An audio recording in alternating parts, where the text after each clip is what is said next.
di sepertiga malam terakhir.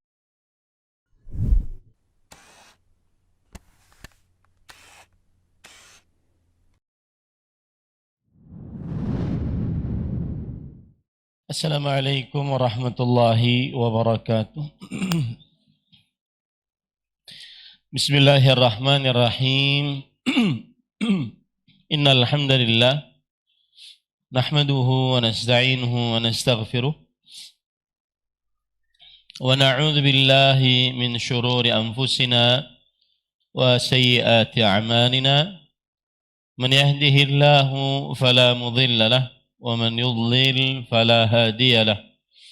Wa ashhadu an la ilaha illallah wahdahu la syarika lahu wa ashhadu anna Muhammadan abduhu wa rasuluh. Ya ayyuhalladzina amanu taqullaha haqqa tuqatih wa la tamutunna illa wa antum muslimun. Ya ayyuhan nasu taqu rabbakumul ladzi khalaqakum min nafsin wahidah wa khalaqa minha zawjaha wa batha minhuma rijalan katsiran wa nisaa'a wattaqullaha alladzi tasaaluna bihi wal arham innallaha kana 'alaykum raqiba. Ya ayyuhalladzina amanu taqullaha wa qulu qawlan sadida yuslih lakum a'malakum wa yaghfir lakum dhunubakum wa man yuti'illaha wa rasulahu faqad faza fawzan 'azima. Amma ba'd, fa inna asdaqal hadits kitabullah wa ahsanul hadi hadi Muhammadin sallallahu alaihi wa ala alihi wasallam wa syarrul umuri muhdatsatuha wa kullu muhdatsatin bid'ah wa kullu bid'atin dhalalah wa kullu dhalalatin finnar. Alhamdulillah, kita bersyukur pada Allah Subhanahu wa taala pada hari ini, hari Rabu malam Kamis 21 Jumadil Akhirah 1445 Hijriah, bertepatan dengan 3 Januari 2024, kita dimudahkan oleh Allah Subhanahu wa taala untuk kembali duduk bersama di Masjid Imam Syafi'i Banjarmasin, Kalimantan Selatan, dalam sebuah kajian rutin setiap Rabu malam Kamis membaca kitab Usulul Iman fi Dhaw'il Kitabi wa Sunnah, landasan iman dalam cahaya Al-Quran dan Sunnah, yang ditulis oleh Fadilat Syekh Profesor Dr. Abdul Razzaq bin Abdul Muhsin Al-Badr dan Fadilat Syekh Profesor Dr. Ibrahim bin Amir Ar-Ruhaili serta Fadilat Syekh Dr. Saleh bin Sa'ad As-Suhaimi hafizahumullahu ta'ala.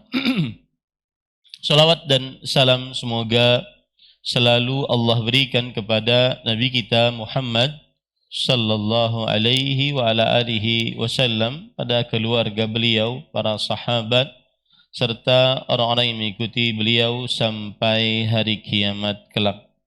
Dengan nama-nama Allah yang husna dan sifat-sifatnya yang ulia, kita berdoa, Allahumma inna nas'aluka ilman nafi'an wa rizqan tayyiban wa amalan mutaqabbala. Allahumma anfa'na bima 'allamtana wa 'allimna ma yanfa'una wa zidna ilma.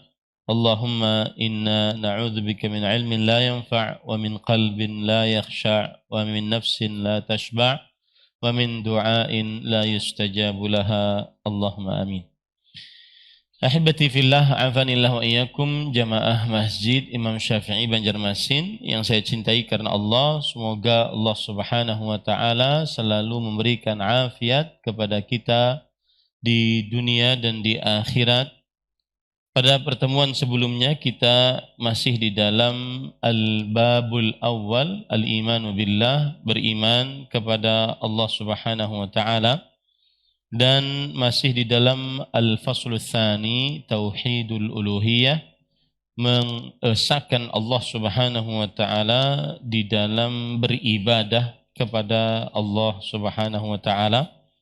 Dan masih kita di dalam Al-Mabhath Tsalits, Himayatul Mustafa Janabat Tauhid, penjagaan Nabi Muhammad sallallahu alaihi wasallam terhadap tauhid.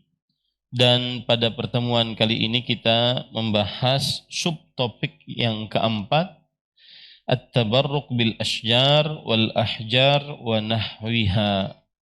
Bertabarruk, yaitu mengambil berkah dengan melalui pohon atau bebatuan dan yang semisalnya. Dan pada pertemuan sebelumnya saya sudah menyebutkan tentang perkara barakah, apa saja hal-hal yang berkaitan atau hal-hal yang berkah di dalam dunia ini. Di antaranya Al-Quranul Karim. Kemudian saya juga sudah menyebutkan tentang orang-orang yang penuh dengan berkah seperti para rasul, para nabi, orang-orang saleh, ya, para malaikat. Kemudian saya juga menyebutkan tentang masjid-masjid yang penuh dengan berkah, di antaranya Al-Masjidul Haram, kemudian Masjid Nabawi, Masjidil Aqsa, dan seluruh masjid-masjid yang merupakan rumah Allah Subhanahu wa taala di atas muka bumi ini. Kemudian saya juga menyebutkan tentang waktu dan masa-masa yang penuh dengan berkah seperti bulan Ramadan. Kemudian di dalam bulan Ramadan ada Lailatul Qadar.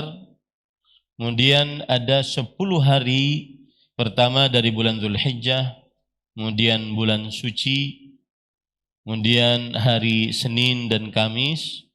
Kemudian waktu turunnya Allah Subhanahu wa taala di sepertiga malam terakhir. Kemudian juga ada hal-hal yang berkah lainnya di dalam agama Islam seperti negeri Syam, negeri Yaman, kemudian pohon zaitun, kemudian laban, yaitu susu yang difermentasi, kemudian kuda, kambing, dan kurma.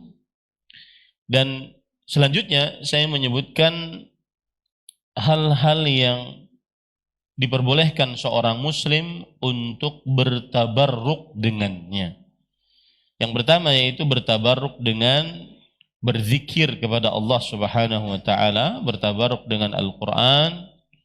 Kemudian yang kedua bertabarruk dengan zat badan tubuh Nabi Muhammad sallallahu alaihi wa ala alihi wasallam.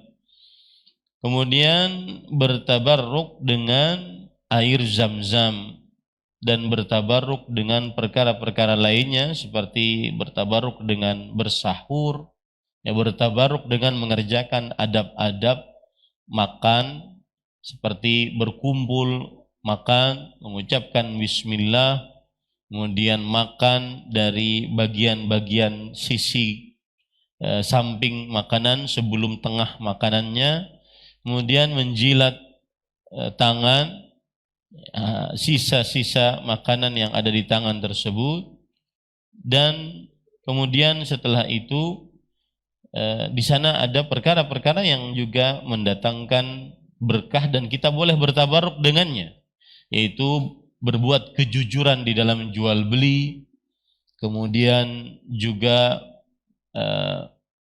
tidak bersikap dermawan, tidak bakhil, kikir, kemudian senantiasa tidak tidur di pagi hari, semangat mencari rezeki di pagi hari. Nah, ini cara bertabarruk yang sesuai dengan syariat Islam.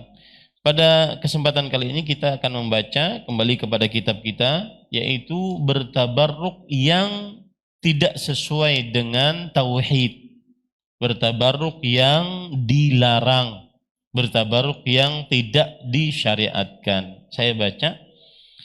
Qala al-musannifun rahimahumullahu ta'ala hafizahumullahu ta'ala an yakuna at-tabarruku bi amrin ghairi masyru'in kat-tabarruki bil asjari wal ahjari wal quburi wal qibab wal biqa' wa nahwi dzalika fahadza kulluhu minasyirk. Nah, kedua, mencari berkah atau tabarruk dengan cara yang tidak disyariatkan. Misalnya tabarruk atau mencari berkah dari pohon-pohon, batu-batu, kuburan-kuburan, kubah-kubah, tempat-tempat tertentu, dan yang seumpamanya. Ini semua termasuk dalam kategori perbuatan syirik. Nah, hendaknya bertabarruk dengan sesuatu yang tidak disyariatkan. Tidak disyariatkan berarti tidak ada dalilnya dari Al-Quran atau dari hadis-hadis Rasul sallallahu alaihi wa ala alihi wasallam. Seperti bertabaruk dengan pohon, enggak ada dalilnya, bahkan ada larangannya. Bertabaruk dengan pohon berarti maksudnya ada pohon, kita ambil kebaikan dengannya. Baik itu dengan cara menggantung sesuatu pada pohon tersebut agar kita mendapatkan kebaikan, atau kita meletakkan sesuatu pada pohon tersebut dengan cara dengan niatan, dengan keyakinan kita terlindungi dari bahaya. Atau wal ahjar, dengan bebatuan apapun, besar kecil, ya, mengambil berkah dengan bebatuan apapun, sampai bebatuan Hajar Aswad. Bolehkah bertabarruk dengan Hajar Aswad? Tidak. Kita mencium, mengusap Hajar Aswad hanya karena melihat Rasulullah sallallahu alaihi wasallam mencium dan mengusap Hajar Aswad tersebut. Sebagaimana perkataan Umar bin Khattab radhiyallahu anhu. Beliau mengatakan, "Laula anni ra'aitu Rasulullah wallahi ya hajar inni la a'lamu annaka hajarun la tadurru wa la tanfa'. Annaki hajar la tadur wa la tanfa'." Demi Allah, aku sangat meyakini engkau adalah batu yang tidak bisa memberikan manfaat dan tidak bisa menahan mudarat. Walaula anni ra'aitu Rasulullah sallallahu alaihi wasallam yuqabbiluki ma qabbaltuki. Kalau seandainya aku tidak melihat Rasulullah sallallahu alaihi wasallam menciummu, aku tidak akan pernah mencium. Nah, tidak boleh bertabaruk dengan bebatuan. Kalau Hajar Aswad, yang Hajar Aswad itu berasal dari surga, inna Hajar al-Aswad minal jannah, launuhu ashaddu bayadan minal laban. Sesungguhnya Hajar Aswad dari surga dan warnanya lebih putih dari susu. Iswaddathu khataya bani Adam. Anak Adam memperkeruh warna, kesalahan-kesalahan anak Adam memperkeruh warna dari Hajar Aswad tersebut. Hajar Aswad dengan segala macam kemuliaannya tidak boleh kita bertabarruk, mengambil berkah darinya. Wal kubur, dan kuburan siapapun, nanti kita akan bahas lebih dalam tentang kuburan Rasulullah sallallahu alaihi wasallam. Tidak boleh bertabaruk dengan kuburan. Ingat, arti bertabaruk adalah mengambil berkah dari kuburan tersebut.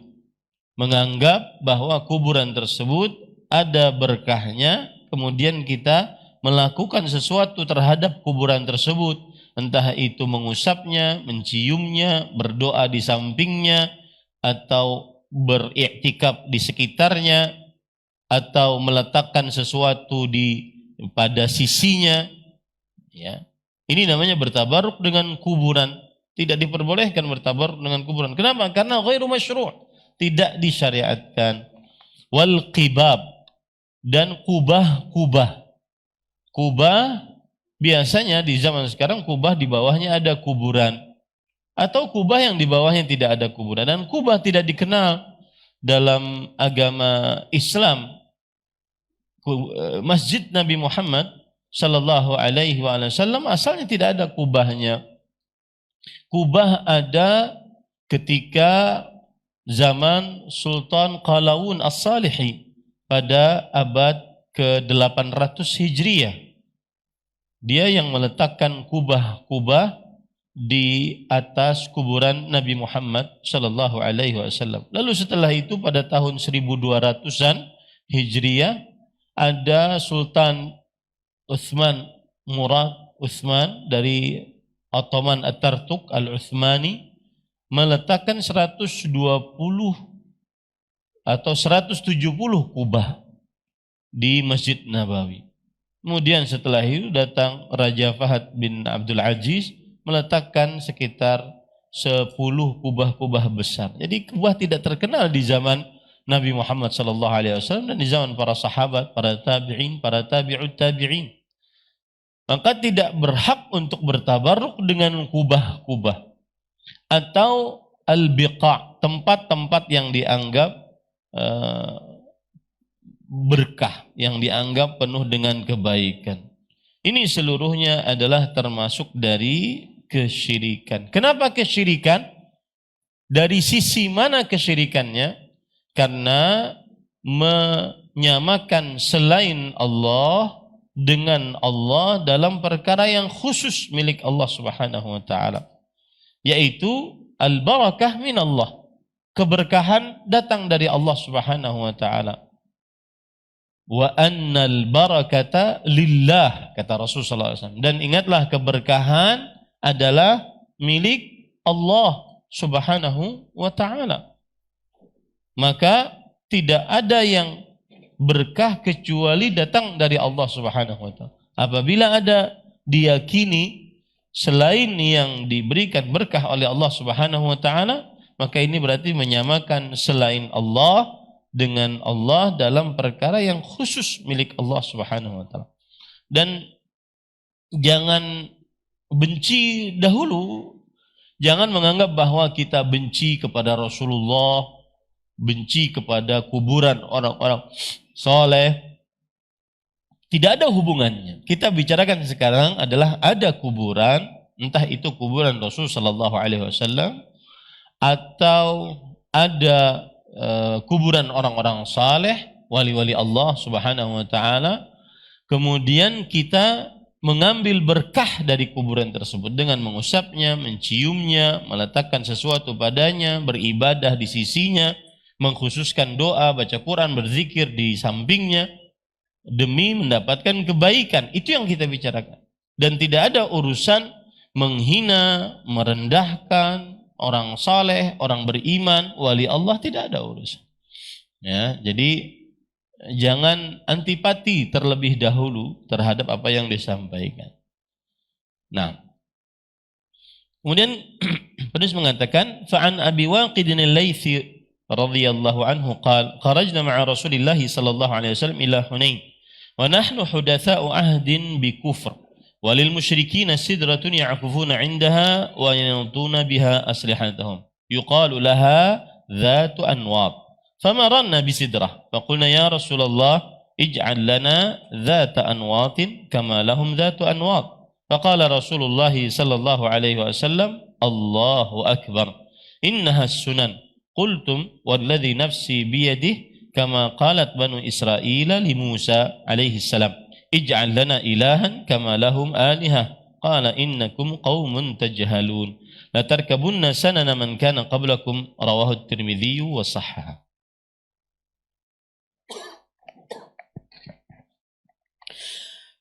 Dari Abu Waqid al-Laythi radhiyallahu anhu, ia berkata,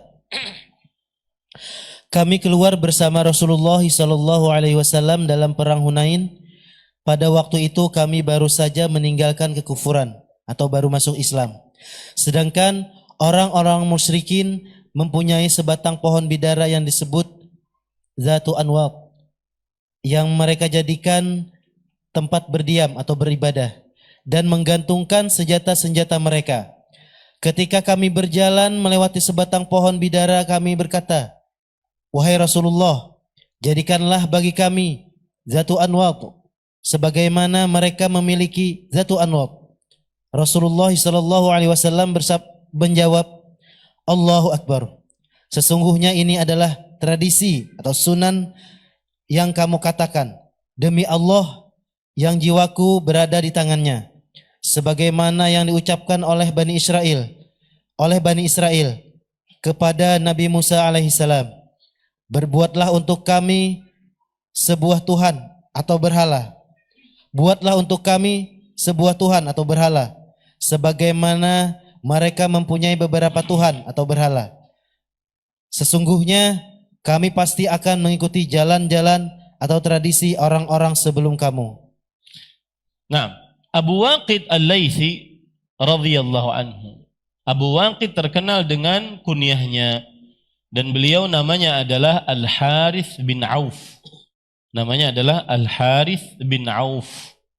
Dan hadis yang semisal juga ada riwayatnya dari sahabat Nabi yang lain. Seperti Abu Sa'id Al-Khudri, kemudian Abu Hurairah radhiyallahu anhu. Artinya, hadis yang akan kita baca ini ada dari sahabat lain yang meriwayatkannya. Abu Sa'id Al-Khudri, Abu Hurairah radhiyallahu anhu. Dan ini disebutkan dalam hadis riwayat Imam Tirmidzi. Diriwayatkan juga oleh imam-imam yang lain. Seperti Imam Ahmad dalam kitabnya Al-Musnad, Abu Ya'la dalam kitabnya Al-Musnad, Imam Ibnu Abi Syaibah dalam kitabnya Al-Musannaf, Imam An-Nasai dalam kitabnya Sunan, kemudian Imam Ibnu Jarir At-Tabari di dalam kitab Tafsir Ibnu Jarir At-Tabari, Imam Ibnu Al-Munzir, dan yang lain-lainnya. Artinya hadisnya sahih, tidak ada keraguan di dalamnya. Dan Abu Waqid Al-Laythi sahabi masyhur, sahabat Nabi radhiyallahu anhu yang sangat masyhur. Beliau wafat pada tahun 68 Hijriah. Dan umur beliau ketika wafat sekitar 85 tahun. Beliau berkata, kharajna ma'a Rasulillah sallallahu alaihi wa ala alihi wasallam. Kita keluar bersama Rasulullah SAW ke Hunain. Hunain, para ikhwah, adalah sebuah tempat yang terjadi peperangan Hunain padanya. Ya, sebuah tempat yang terjadi peperangan Hunain padanya. Dan yang menjadi pembicaraan di sini adalah nahnu hudatsa'u ahdin bi kufr. Kami baru dari kekufuran. Maksudnya kami baru keluar dari kekufuran. Ya, kami baru keluar dari kekufuran. Dan para ulama mengatakan fihi dalilun ala anna ghairahum mimman taqaddama islamu minas sahaba la yajhalu hadha. Ini menunjukkan bahwa sahabat Nabi yang terdahulu masuk Islam, mereka tidak bodoh terhadap perkara ini. Mereka tidak bodoh terhadap perkara ini.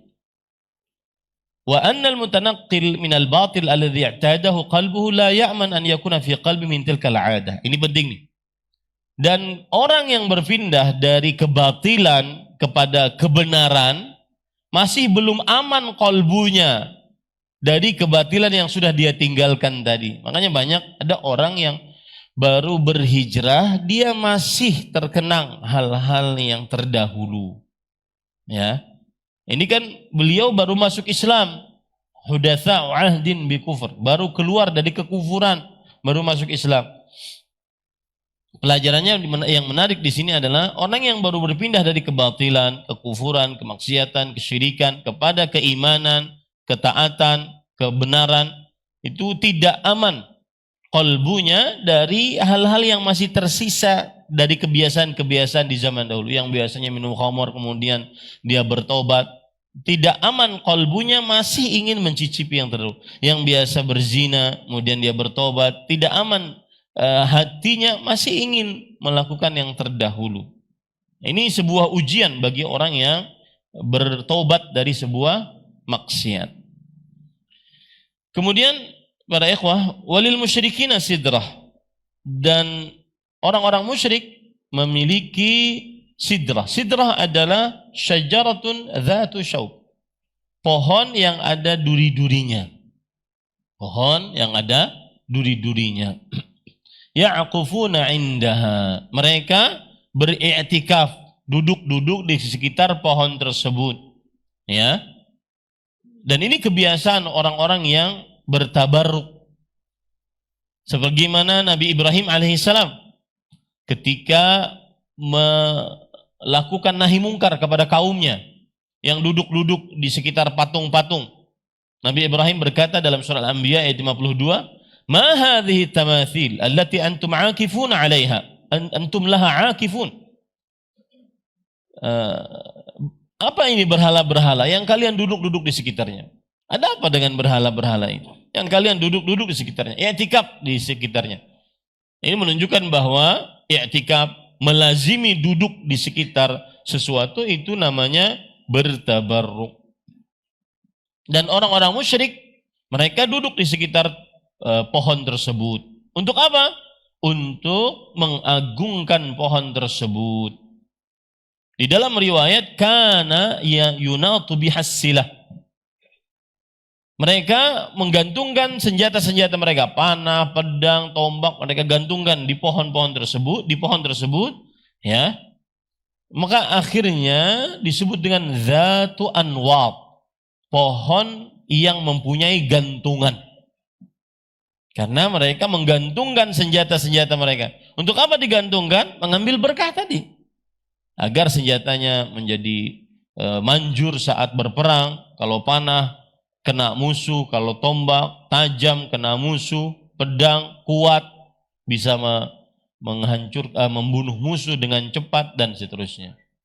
Wa kanat tu'badu min dunillah. Lihat, hanya sekedar meletakkan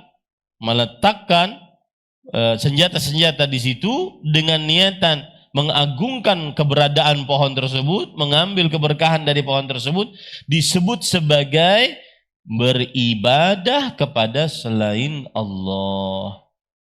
Beribadah kepada selain Allah. Makanya di sini disebutkan yanutuna biha aslihatahum. Mereka menggantungkan pada pohon tersebut senjata-senjata mereka. Maksudnya adalah menggantungkan untuk mengambil berkah dari pohon tersebut.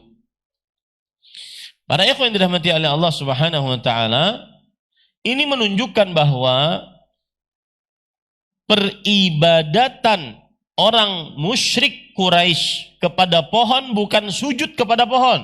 Ingat, peribadatan orang musyrik Quraisy kepada pohon bukan sujud kepada pohon, akan tetapi bitta'zim wal 'uquf wat tabarruk, pengagungan terhadap pohon, kemudian i'tikaf di sekitar pohon, kemudian mengambil berkah dari pohon tersebut. Itu namanya beribadah. Ya, itu namanya beribadah kepada pohon. Begitu juga orang beribadah kepada kuburan, bukan hanya yang sujud kepada kuburan saja kemudian dikatakan dia beribadah kepada kuburan. Enggak, tetapi mengagungkan perkara kuburan tersebut, bahkan kadang lebih agung daripada masjid-masjid Allah Subhanahu wa taala. Kemudian beriktikaf, melazimi duduk-duduk di kuburan tersebut dengan mengerjakan berbagai macam ibadah dan mengambil berkah dari atau meyakini ada pengambilan berkah dari kuburan tersebut. 3 poin ini. 3 poin ini pengibadatan kepada kubur atau pohon atau bebatuan. Nah, ini para ikhwan yang dirahmati oleh Allah. Lalu famarar Nabi Sidrah, kaum muslimin pun yang baru masuk Islam tadi melewati pohon tadi. Lalu mereka berkata, ya Rasulullah, ij'al lana dhata anwatin kama lahum dhatu anwat. Wahai Rasulullah, buatkan untuk kami pohon yang kami menggantungkan senjata sebagaimana orang-orang musyrik Quraisy memiliki pohon untuk menggantungkan senjata, mengambil berkah dari pohon tersebut. Para ikhwan yang dirahmati oleh Allah Subhanahu wa taala,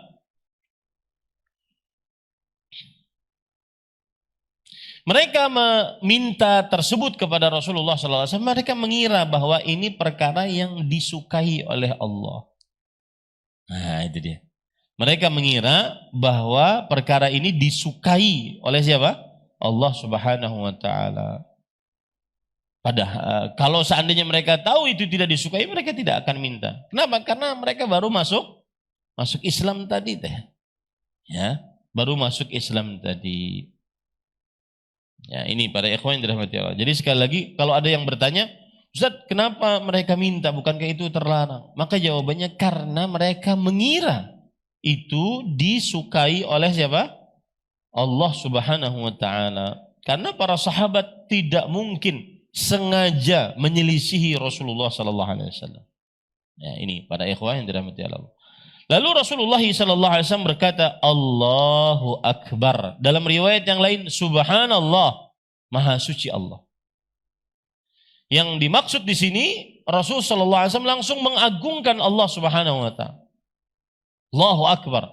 Ketika mereka minta sesuatu yang menyelisihi tauhid, Rasul sallallahu alaihi wasallam langsung mengagungkan Allah. Allahu Akbar. Bukan berarti beliau takjub, tetapi beliau merasa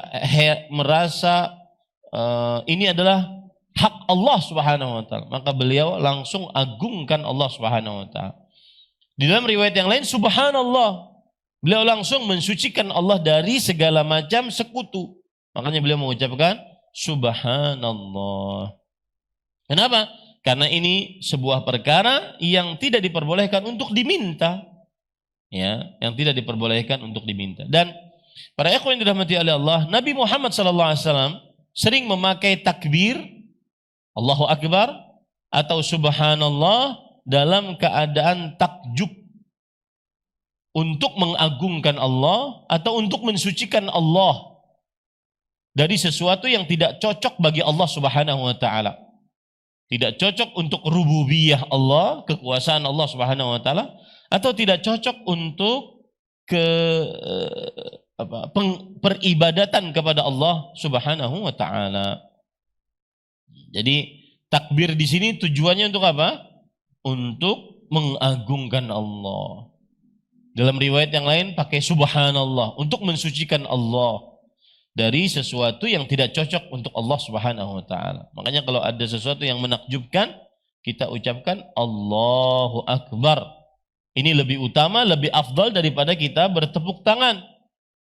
Kalau ada sesuatu yang tidak cocok tentang hak Allah, maka ucapkan Subhanallah. Ya, maka ucapkan Subhanallah. Baik, kemudian beliau berkata, Innahas sunan. Innahas sunan maksudnya adalah jamak dari jamak daripada sunnah, yaitu maksudnya adalah kebiasaan. Ini kebiasaan. Kebiasaan siapa? Kaum Yahudi Nasrani.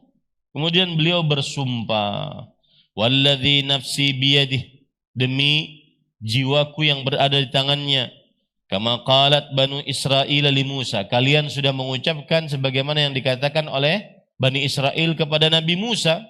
Apa itu? Surat Al-A'raf ayat 138.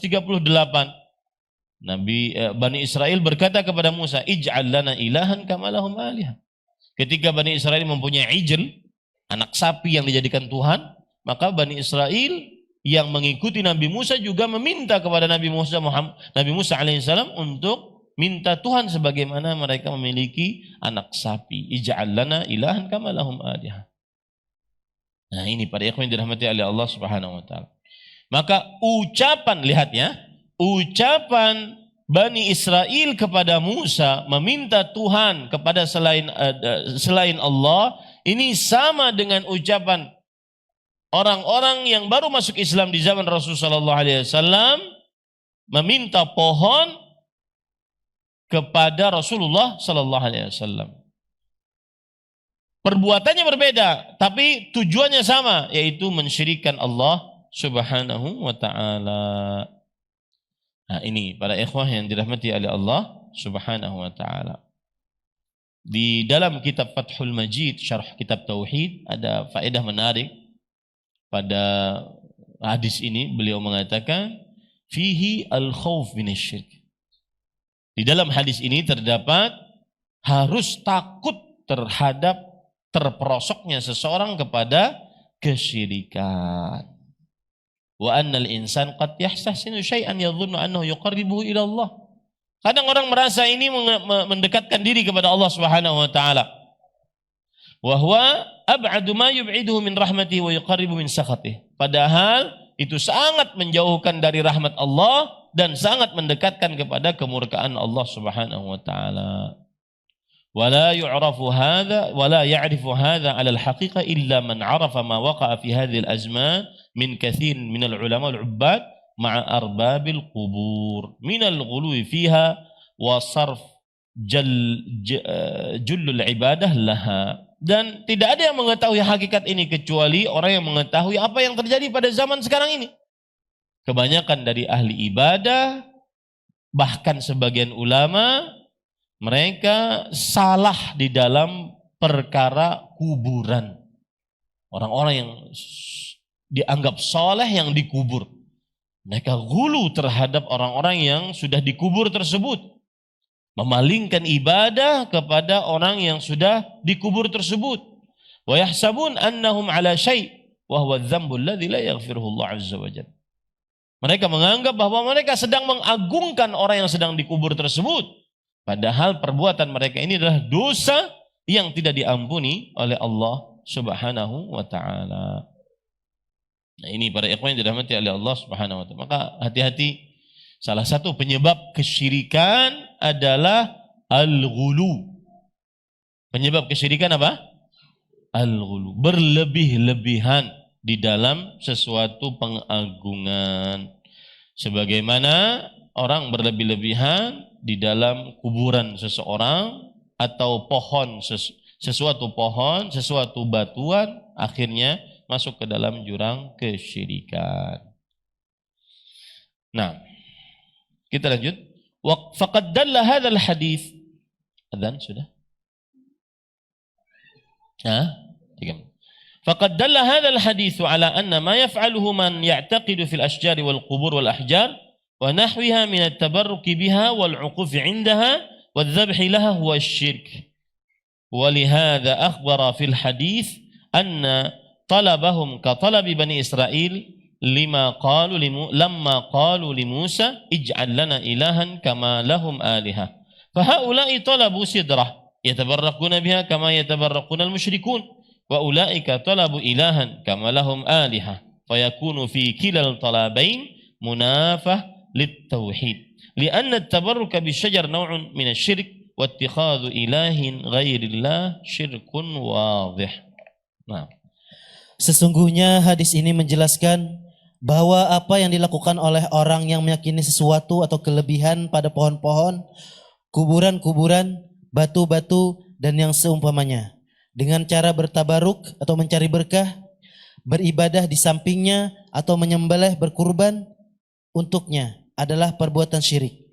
Oleh karena itu, Rasulullah SAW memberitahukan bahwa permintaan mereka itu sama dengan permintaan Bani Israel.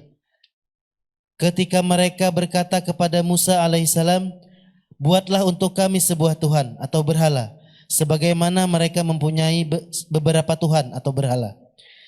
Mereka sahabat meminta dijadikan sebatang pohon bidara tempat mencari berkah atau tabarruk, sebagaimana yang dilakukan oleh orang-orang musyrik.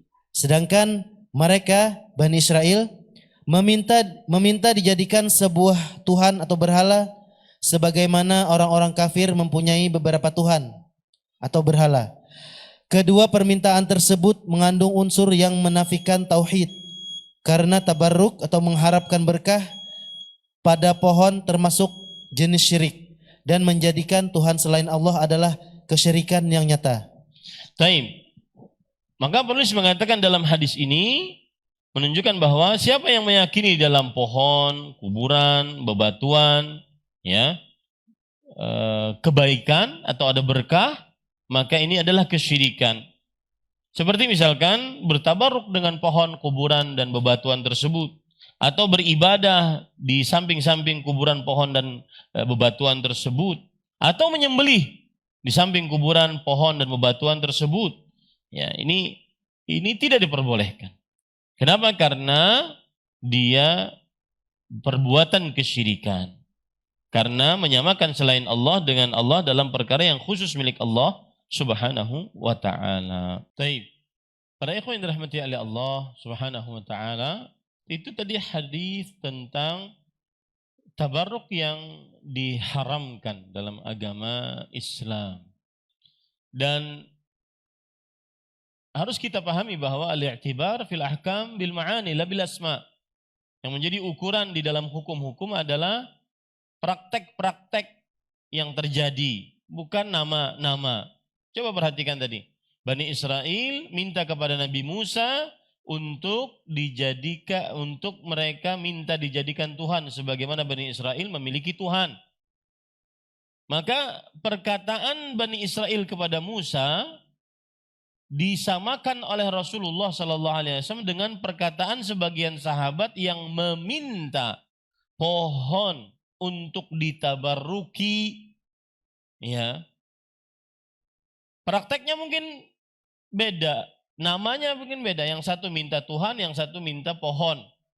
Ya, tetapi tujuannya sama, yaitu mensyirikkan Allah Subhanahu wa ta'ala. Maka al-i'tibar fil ahkam bil ma'ani la bil asma. Yang menjadi ukuran dalam hukum-hukum adalah dengan maknanya yang terkandung, bukan dengan nama-namanya. Ada sebagian orang menganggap bahwa berdoa kepada orang yang sudah mati itu adalah mencintai wali tersebut, mengagungkan wali tersebut. Padahal itu kesyirikan, berdoa kepada orang yang sudah mati.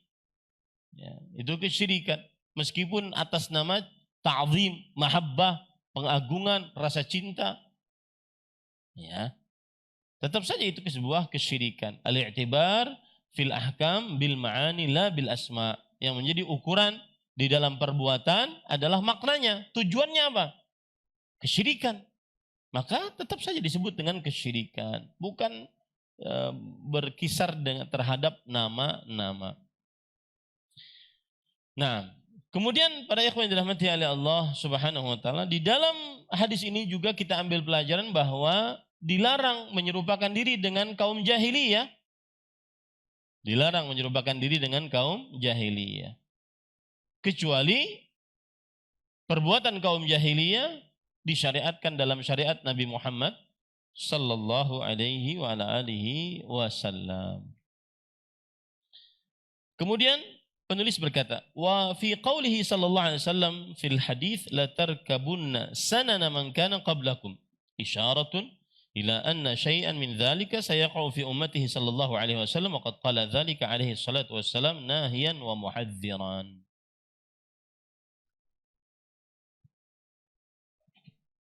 Dan di dalam sabda Nabi SAW, sesungguhnya kamu pasti akan mengikuti cara-cara orang-orang sebelummu. Terdapat isyarat bahwa sesuatu dari bentuk kemusyrikan tersebut pasti akan terjadi di kalangan umatnya. Iya, ini terjadi. Nah, ini menambah keimanan kita kepada Nabi Muhammad sallallahu alaihi wasallam bahwa al-khabaru sahih wa qad waqa'. Kabar yang dikabarkan benar dan terjadi di tengah umat Islam, bahwa banyak yang bertabarruk dengan sesuatu yang tidak disyariatkan dalam agama Islam. Kemudian juga pelajaran dari hadis ini adalah ini termasuk daripada tanda kenabian Nabi Muhammad sallallahu alaihi wasallam, karena Nabi Muhammad sallallahu alaihi wasallam mengabarkan sesuatu yang akan datang dan terjadi. Mengabarkan sesuatu yang akan datang dan terjadi. Kemudian juga di dalam hadis ini terdapat kaidah sadduz dzari'ah, menutup segala macam sarana yang menghantarkan kepada kesyirikan. Ya, menutup segala macam sarana yang menghantarkan kepada kesyirikan. Ini salah satu dalil yang menunjukkan kaidah sadduz dzari'ah. Segala macam sarana yang menghantarkan kepada keburukan, kesyirikan, kekufuran, kemaksiatan, maka harus ditutup. Ya, seperti ini. Baik. Kemudian para ikhwan yang dirahmati oleh Allah Subhanahu wa taala, berarti kita ambil pelajaran bahwa diharamkan bertabarruk dengan pepohonan, bebatuan, kuburan, kubah-kubah, tempat-tempat yang dianggap berkah, ya, maka ini diharamkan dan itu termasuk daripada kesyirikan dengan nas dalil dari Al-Qur'an, dari hadis Rasul sallallahu alaihi wa ala alihi wasallam. Sekarang para ikhwah yang dirahmati oleh Allah, kita akan lebih dalam lagi tentang bertabarruk dari contoh-contoh yang dilarang dalam agama Islam. Yaitu contohnya diantaranya adalah bertabarruk dengan kuburan Nabi Muhammad sallallahu alaihi wa ala alihi wasallam. Apa hukumnya bertabarruk dengan kuburan Nabi Muhammad sallallahu alaihi wa ala alihi wasallam? Maka para ikhwan yang dirahmati oleh Allah Subhanahu wa taala, tidak disyariatkan bertabarruk dengan kuburan Nabi Muhammad sallallahu alaihi wa ala alihi wasallam. Kenapa demikian? Karena para sahabat Nabi dari kaum Muhajirin dan Ansar dan para tabi'in, para tabi'ut tabi'in, mereka tidak bertabarruk dengan kuburan Nabi Muhammad sallallahu alaihi wasallam. Ingat, kata bertabarruk yang saya maksud adalah mengusap kuburan Nabi, mencium kuburan Nabi, atau meletakkan sesuatu di sisi kuburan Rasulullah sallallahu alaihi wasallam, atau sengaja beribadah di sisi kuburan Rasulullah sallallahu alaihi wasallam menganggap untuk mengambil kebaikan. Maka ini tidak dikerjakan oleh para sahabat, para tabi'in, para tabi'ut tabi'in. Tidak dikerjakan oleh para sahabat, para tabi'in dan para tabi'ut tabi'in. Nah, ini tidak diperbolehkan, ya, para ikhwan yang dirahmati oleh Allah Subhanahu wa taala.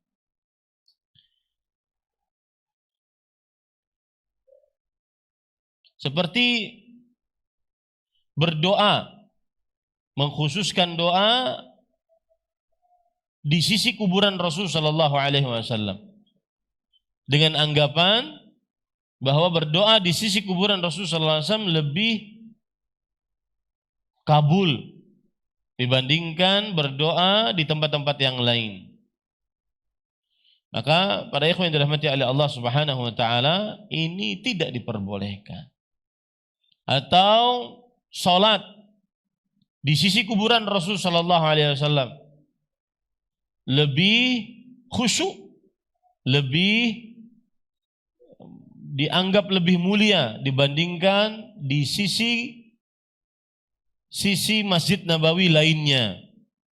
Ini tidak disyariatkan dalam agama Islam. Ya, ini para ikhwan yang dirahmati oleh Allah Subhanahu wa taala. Coba perhatikan perkataan Syekhul Islam Ibn Taimiyah dalam kitab Ar-Radd 'ala al-Bakri.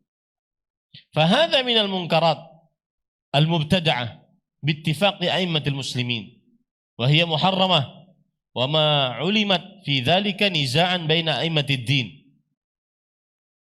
Yang artinya, dan ini termasuk dari perkara-perkara mungkar yang mengada-ngada dengan kesepakatan para imam kaum muslimin.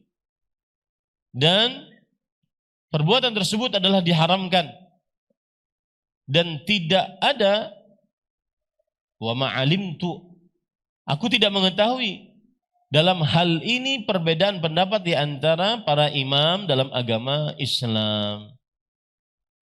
Syekhul Islam Ibn Taimiyah rahimahullahu taala juga berkata dalam kitab Majmu' Rasail Kubra tentang hukum berdoa di sisi kuburan Nabi Muhammad sallallahu alaihi wasallam. Wala yaqifu 'indal qabr lid-du'a li nafsihi. Tidak berdiri di sisi kuburan untuk berdoa untuk dirinya. Fa inna hadza bid'ah. Sesungguhnya ini adalah perkara yang bid'ah. Wa lam yakun ahadun minas sahabah yaqifu 'indal qabri yad'u li nafsihi. Dan tidak ada seorang pun dari para sahabat Nabi radhiyallahu anhum berdiri di sisi kuburan Nabi Muhammad sallallahu alaihi wasallam berdoa untuk dirinya sendiri. Walakin kanu yastaqbilul qiblah wa yad'una fi masjidihi. Akan tetapi para sahabat menghadap kiblat dan berdoa kepada Allah Subhanahu wa taala di masjid Nabi Muhammad sallallahu alaihi wasallam. Ini para ikhwan yang dirahmati oleh Allah Subhanahu wa taala. Termasuk di dalamnya juga adalah duduk di sekitar kuburan. Kemudian untuk membaca Al-Quran, berzikir kepada Allah, dan kadang-kadang dibarengi dengan mengangkat suara. Kemudian juga berdiri yang lama di sisi kuburan, duduk yang lama di sisi kuburan. Ya. Ini apalagi sampai menyesakkan orang-orang yang berziarah di kota Madinah. Ya. Ini termasuk daripada hal yang tidak pantas untuk dilakukan bagi seorang muslim. Termasuk di dalamnya adalah tawaf. Berkeliling mengelilingi kuburan Nabi Muhammad sallallahu alaihi wa ala alihi wasallam. Perhatikan perkataan Syekhul Islam dalam kitab Majmu'ul Fatawa. "Lau kana lil a'mali 'inda al-qabri fadilah, la futiha lil muslimin babul hujrah." Kalau seandainya untuk amalan-amalan di sisi kuburan itu terdapat keistimewaan, niscaya akan dibukakan untuk kaum muslimin pintu kuburan. Falamma muni'u minal wusu' ila qabr wa umiru bil ibadah fil masjid ulima anna fadilatal amal fihi la yakun likaunihi fi masjidihi. Ketika dilarang untuk sampai ke kuburan dan diperintahkan untuk beribadah di masjidnya, maka diketahui bahwa keutamaan beramal adalah di dalam masjidnya. Walam ya'mur qattu bi an yuqsada bi amalin salih an yuf'ala 'inda qabrihi sallallahu alaihi wasallam. Dan tidak pernah diperintahkan sama sekali untuk memaksudkan beramal saleh dikerjakan di sisi kuburan Rasul sallallahu alaihi wasallam. Tidak ada sama sekali perintah dari Rasulullah sallallahu alaihi wasallam. Ini disebutkan oleh Syekhul Islam dalam kitab beliau Majmu'ul Fatawa. Nah, ini para ikhwan yang dirahmati oleh Allah Subhanahu wa taala. Kemudian juga mengusap, mencium kuburan. Ya. Kuburan Nabi Muhammad sallallahu alaihi wa ala alihi wasallam. Ini juga termasuk yang dilarang dan tidak ada dalilnya dari Rasulullah sallallahu alaihi wasallam. Termasuk di dalamnya adalah mengusap dinding kuburan Rasul sallallahu alaihi wasallam. Saya tidak bawa bukunya, ada buku yang biasa saya pakai kalau lagi membimbing jamaah yang berkunjung dan menziarahi kuburan Nabi Muhammad SAW, karena di situ ada tahun-tahunnya, kapan. Jadi begini, ini tanpa penyebutan tahun ya.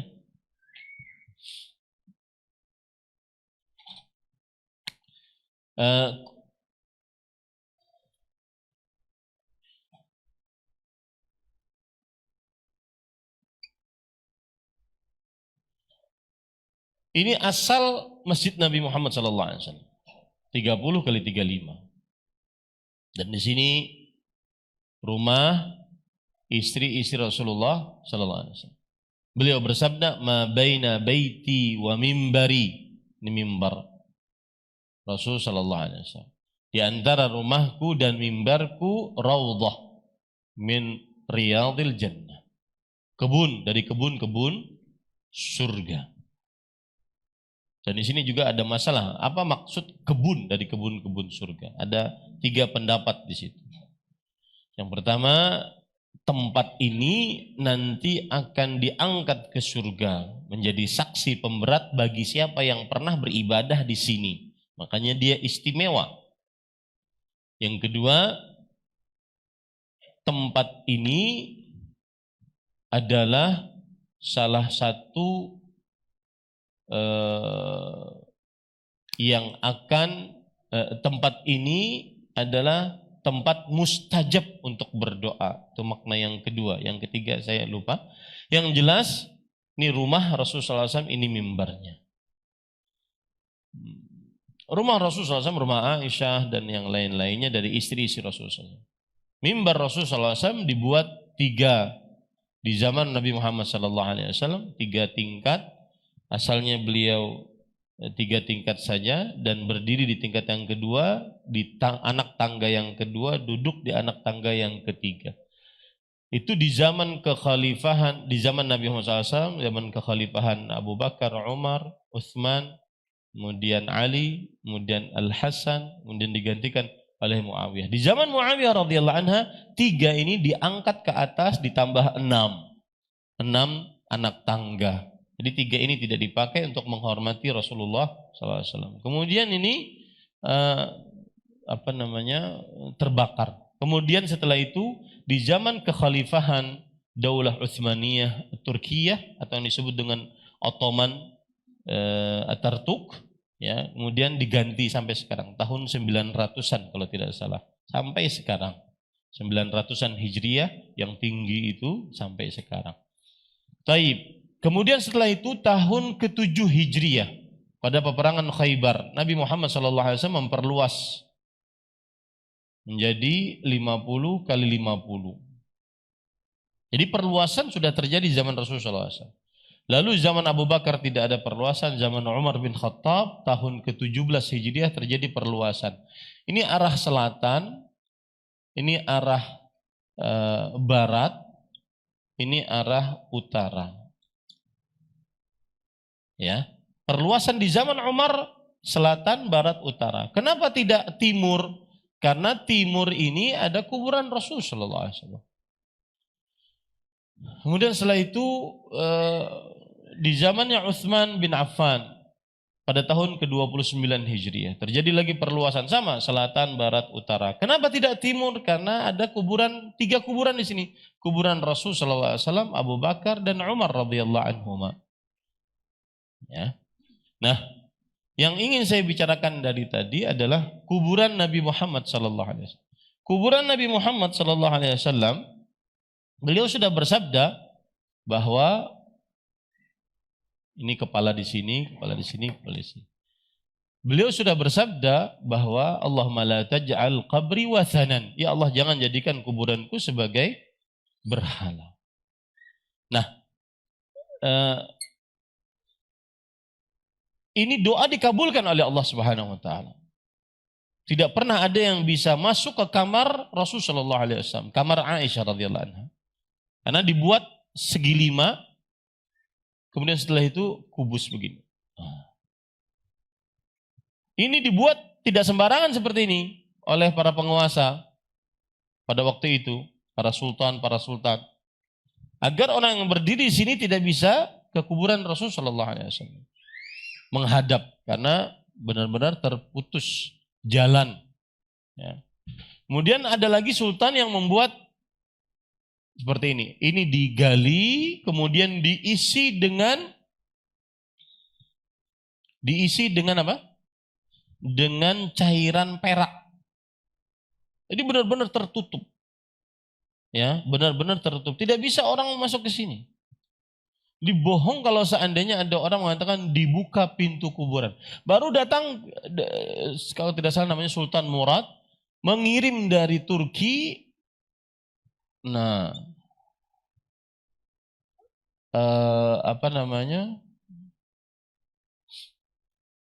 kerangkeng, pagar hijau yang kita lihat sekarang itu. Nah, itu baru-baru aja. Yang mempunyai 3 pintu. Nah, mungkin yang dimaksud, pintunya bisa dibuka, tapi tidak bisa masuk ke dalam. Ya, tidak bisa masuk ke dalam. Nah, ini pernah terjadi kebakaran. Dari Masjid Nabawi itu beberapa kali kebakaran. Terjadi kebakaran, kemudian pagarnya ini rusak. Tetapi ini tetap tidak bisa dijamah ke dalam gitu ya. Karena sudah benar-benar tertutup.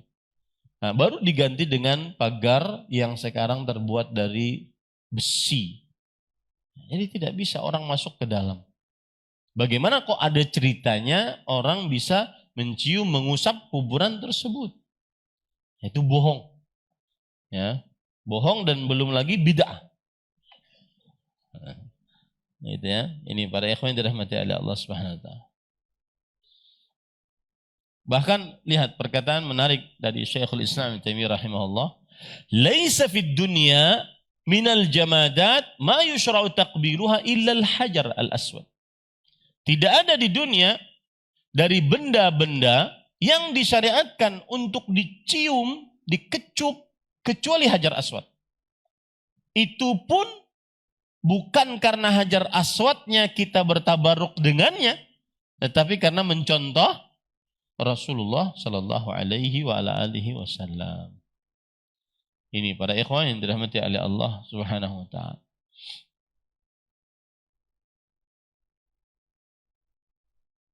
Lihat, Imam Nawawi berkata, Imam Nawawi di dalam kitab Al-Idah fil Manasik.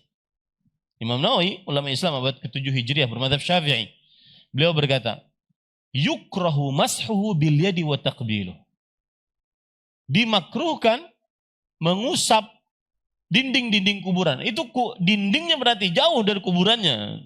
Kuburannya nggak bisa dijamah sama sekali. Karena doa Rasul sallallahu alaihi wasallam dikabulkan oleh Allah Subhanahu wa taala. Dimakruhkan mengusap dengan tangan dan mencium dinding-dindingnya. Balil adab an yab'uda minhu kama yab'udu minhu law hadara fi hayatihi sallallahu alaihi wasallam. Bahkan termasuk adab menjauh darinya sebagaimana menjauh darinya jika hadir di dalam kehidupan Nabi Muhammad SAW saat beliau masih hidup. Hadza huwa shawab. Ini yang benar. Wa huwa alladhi qalahu ulama. Dan ini yang dikatakan oleh para ulama. Wa atbaqu alaih. Dan mereka bersepakat atasnya. Wa yanbaghi alla yaghtar bi katsirin minal awam fi mukhalafatin dzalik. Dan semestinya tidak tertipu dengan perbuatan kebanyakan dari orang awam dalam menyelisih perkara ini. Fa innal iqtida'a wal 'amala innama yakunu bi aqwalil ulama. Sesungguhnya yang mencontoh dan sesuatu yang diamalkan adalah dengan perkataan para ulama. Wala yultafatu ila muhdatsatil 'awam wa juhalati. Dan tidak ditoleh kepada perkara-perkara yang diada-adakan oleh orang awam dan juga orang-orang bodoh dari mereka. Walaqad ahsana as-sayyid al-jalil Abu Ali al-Fudail bin Iyad rahimahullahu taala fi qawlihi ma ma'na ittabi' turuqal huda wa la yadurruka qillatus saliqin. Dan sungguh baik perkataan Imam Abu Ali al-Fudail bin Iyad rahimahullah, seorang ulama Islam, seorang tabi'i, Al-Fudail bin Iyad rahimahullah, wafat pada tahun 187 Hijriah. Beliau berkata, ikutilah jalan petunjuk dan tidak membahayakanmu sedikitnya orang yang berjalan di atasnya. Wa iyyaka wa turqad dhalalah. Jauhi jalan-jalan kesesatan. Wala taghtar bi kathratil halikin. Jangan engkau tertipu dengan banyaknya orang-orang yang menyimpang, yang rusak. Wa man khatara bi balihi anna al-masha bil yadi wa nahwihi ablagh fil barakah fahuwa min jahalatihi wa ghaflatihi. Dan barang siapa yang terbesit di dalam kalbunya mengusap dengan tangan atau yang semisalnya lebih mendatangkan berkah, maka ini kebodohannya, kelalaiannya. Li'annal barakah innama hiya ma wafaqa syara'. Karena yang namanya berkah adalah dengan yang menyesuai syariat. Wa aqwal ulama, dan perkataan para ulama. Wa kaifa yubtaghal fadlu fi mukhalafatis shawab. Bagaimana bisa dicari keutamaan dengan cara menyelisihi kebenaran? Tidak mungkin. Nah, ini perkataan Imam Nawawi rahimahullahu taala, bukan perkataan Ahmad Zainuddin. Ya.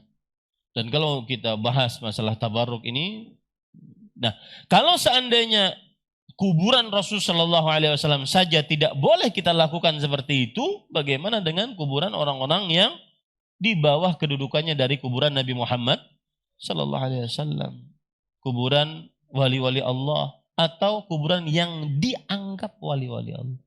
Belum tentu lagi. Ya. Ini para ikhwan yang dirahmati oleh Allah Subhanahu wa taala.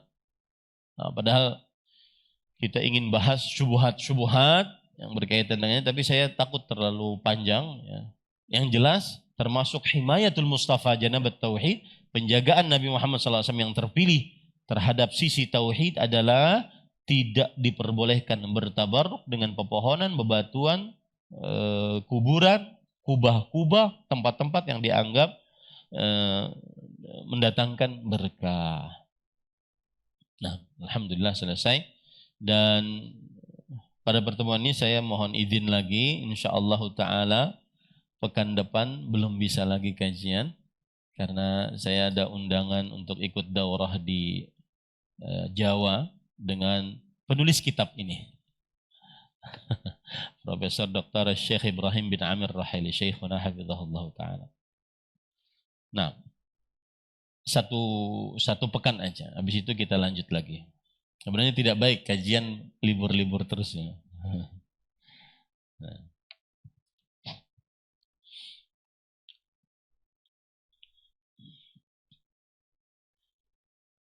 Apa yang harus kami lakukan sebagai orang tua jika bayi kami menangis histeris tidak mau lepas sedangkan kami belum sholat subuh atau maghrib yang waktu sholatnya singkat? Kami takut mengganggu tetangga dan kadang kondisinya di rumah hanya ada istri saja. Jazakallahu khairan. Maka jawabannya ini para ikhwan. Al-amru idza daqa ittasa'. Ini kaidah antum pegang. Perkara jika sempit maka akan luas. Perkara jika menyulitkan maka akan mendatangkan kemudahan. Itu kaidah. Al-masyaqqah tajlibut taisir. Kesulitan mendatangkan kemudahan. Ini mungkin suami istri. Tidak ada di rumah kecuali istrinya. Ya, sedangkan istri mau sholat, kemudian suami mau kalau berangkat istri tidak bisa sholat. Maka ada beberapa solusi pada saat itu. Suami tidak bisa pergi ke masjid karena anak. Satu, yang kedua, akhirnya gantian. Ya, anaknya dipegang suami, istrinya sholat. Istri megang anak, suaminya sholat. Dan pada saat itu suami tidak bisa pergi ke masjid. Itu tidak mengapa, karena al-masyaqqah tajlibut taisir, kesulitan mendatangkan kemudahan. Atau solusi yang kedua, yaitu suami tetap pergi ke masjid, sang istri sholat dengan semampunya. Sholat sambil duduk, ya, karena anaknya tidak bisa diletakkan, menangis, histeris dan semisalnya. Dan saya nasihatkan kepada anak-anak yang seperti ini diruqyah, ya, sering-sering meruqyah anak, sebagaimana Nabi Ibrahim dan Nabi Muhammad sallallahu alaihi wasallam. Inni u'idzuka bi kalimatillahi tamma min kulli syaitanin hama wa min kulli ainin lamah. Sering-sering meruqyah anak. Nah, wallahu a'lam.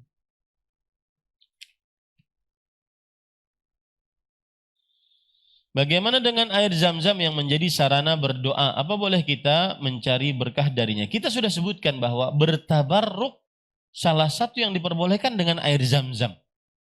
Caranya bagaimana? Kita meminum air zam-zam dengan berdoa, meminta sesuatu kepada Allah. Saat meminum air zam-zam tersebut, Rasulullah SAW bersabda, zam-zam lima syuribalah. Zam-zam sesuai dengan niat peminumnya. Nah, ini bertabaruk yang disyariatkan. Ya, bertabaruk ini. Dan alhamdulillah zaman sekarang subhanallah, ya, zam-zam bisa kita dapatkan di mana-mana, di Banjar, di Buncuan Banjar dapat. Ya, banyak orang sekarang menjual air zam-zam. Ini termasuk daripada air yang mahal dan mudah kita dapatkan di zaman sekarang, dan itu termasuk daripada nikmat Allah Subhanahu wa taala. Cuma tidak boleh terlalu berlebih-lebihan. Contoh misalkan, ada orang jualan air zam-zam sudah dibacai. Ya, air zam-zam yang dibacai harganya 5.000. Yang harganya 5.000 kalau dibacai 5 kali Al-Fatihah. 15.000 kalau 15 kali Al-Fatihah. Nah, ini nanti jadi komersil, tidak diperbolehkan seperti itu. Nah, wallahu a'lam.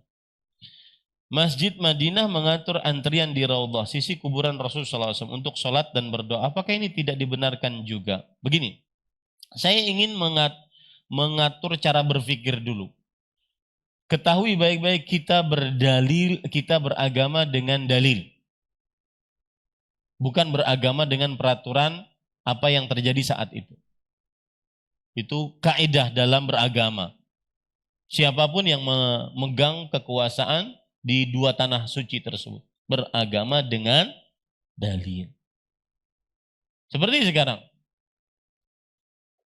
diperbolehkan untuk bersafar haji atau umrah tanpa mahram. Apakah kemudian seorang perempuan bersafar haji dan umrah tanpa mahram dengan semudahnya? Tidak seperti itu, Cilai. Tidak semudah itu. Di hadapan kita ada dalil dari Al-Quran, hadis Rasulullah sallallahu alaihi wasallam. itu pegang, itu kaidah, beragama dengan dalil. Sebelum saya masuk ke dalam pertanyaan ini. Kemudian yang kedua, para ikhwah, Masjid Nabawi mengatur antrian raudhah. Diaturnya antrian tersebut tujuannya adalah untuk bisa beribadah di raudhah, bukan beribadah di sisi kuburan Rasulullah SAW. Makanya saya sebutkan tadi, ketika Rasulullah SAW mengatakan, ma baina baiti wa mimbari raudhatun min riyadil jannah, di antara rumahku dan mimbarku adalah raudhah dari raudhah surga. Ada beberapa makna. Sebentar ya, mungkin saya ada catatannya di sini. Karena kemarin baru saya umrah, ada beberapa yang saya tulis tentang raudhah.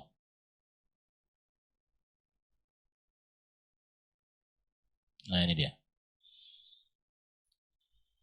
Yang pertama ya.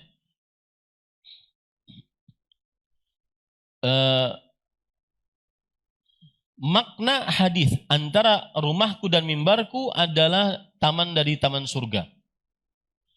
Makna hadis yang pertama adalah lokasi dari raudhah itu akan diangkat ke dalam surga, sehingga berarti siapa yang beribadah di dalamnya mendapat saksi kebaikan di hari kiamat. Ya, siapa yang beribadah di dalam raudhah tersebut mendapat saksi kebaikan di hari kiamat. Artinya ini raudhah nanti menjadi pemberat pahala di sisi Allah Subhanahu wa taala. Dan ini pendapat Imam Ad-Dawudi, Imam Ibnu Abdul Bar. Ini pendapat pertama. Pendapat yang kedua, beribadah di dalamnya mendatangkan ketenangan, kebahagiaan. Orang beribadah di raudhah mendatangkan ketenangan, kebahagiaan. Nah, ini pendapat yang diusung oleh Imam An-Nawawi rahimahullah. Yang ketiga, beribadah di dalam raudhah menjadi penyebab seseorang dimasukkan ke dalam surga. Ya, dan ini pendapat Imam Ahmad, Syekhul Islam, Ibnu Qayyim, Ibnu Hajar, Ibnu Battal, Ibnu Hajar Al-Qastalani rahimahumullahu taala. Nah, ini. Jadi orang diatur masuk ke raudhah sekarang itu tujuannya adalah untuk beribadah di raudhah, bukan di sisi kuburan Rasulullah SAW. Dan ingat yang tadi saya katakan. Nih. Ini anggap ini di sini ya. Ini sudah tidak dinamakan kuburan lagi. Kenapa? Karena sudah berapa lapis nih? 1, 2, 3. Paham? Berarti tanah kuburan sudah jauh dengan tanah masjid. Meskipun bangunannya masih di dalam apa? Masjid. Paham maksud saya? Tidak dikatakan lagi orang beribadah di sini, dinyatakan dia beribadah di sisi kuburan.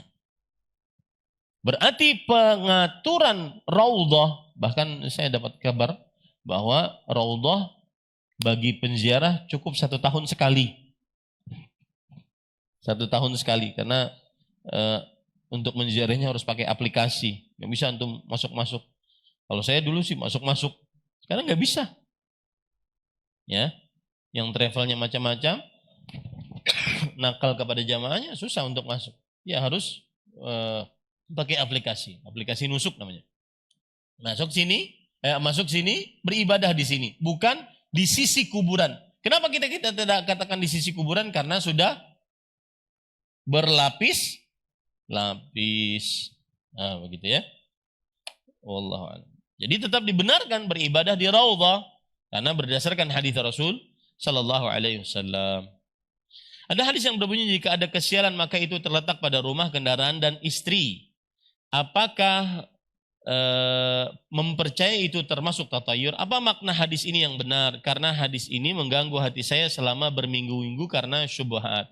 Jawabannya jadi gini. La tiarah, tidak ada kesialan apapun dalam hal apapun kecuali dalam 3 hal.